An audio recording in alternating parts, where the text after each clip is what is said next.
बेटा सोशो क्या होता है? सोशो सोसाइटी होता है, और साइको क्या होता है? जो उसके इनर थॉट्स थी ना, वो चाहती क्या थी? अब सोसाइटी और एक लिबरेट होने वाली वीमेन जो कि चाहती थी कि भाई मैं आज़ादी से जी सकूं ना।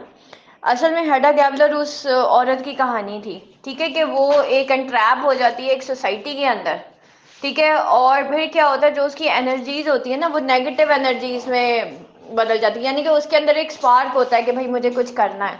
जब सोसाइटी उसको वो नहीं करने देती ना, तो फिर उसकी सारी वो जो एनर्जीज होती है वो नेगेटिव इम्पल्सेस में कन्वर्ट हो जाती हैं, और वो फिर क्या करती है, लोगों के मामलात में इंटरफेरेंस शुरू कर देती है, ठीक है। और अब देखें ना, वो मैनिपुलेट करती है, जैसे लव बग होता है उसको मैनिपुलेट करती है, फिर वो थिया को मैनिपुलेट करती है।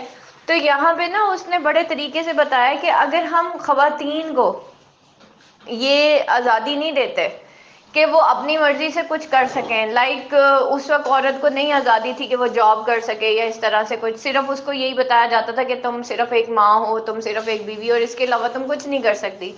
तो वो क्या करती थी, कभी वो पिस्टल से खेलना शुरू कर देती थी, कभी वो अपने फादर की तस्वीर को देखना शुरू कर देती थी, कभी वो पियानो बजाना शुरू कर देती थी। यानी कि वो दिखाया ये गया है कि जब भाई आप अगर औरत को किसी प्रोडक्टिव जगह पे नहीं लगाओगे, कहीं सोसाइटी के अंदर उसको काम नहीं करने दोगे, तो फिर क्या होगा? वो फिर नेगेटिव एनर्जीज में, नेगेटिव इम्पल्सेस में उसकी कन्वर्ट होंगी। और फिर फाइनली फिर हेडा गैबलर ने क्या किया कि उसने अपने इर्द गिर्द के लोगों की जिंदगियों को मैनिपुलेट करना शुरू कर दिया। हेडा गैबलर की वजह से लवबर्ग की डेथ होती है, ठीक है, वो मैन्यूस्क्रिप्ट जला देती है, पूरी किताब जला देती है। तो फिर देखें ना, फिर उसने फिर क्या किया, और वो क्या था कि सोसाइटी ने उसके ऊपर इतना ज़्यादा इम्पोज कर दिया कि उसने फिर उस सोसाइटी के अगेंस्ट तो वो फाइट नहीं कर सकी, लेकिन उसने अपने इर्द गिर्द के लोगों को नुकसान पहुंचाना शुरू कर दिया।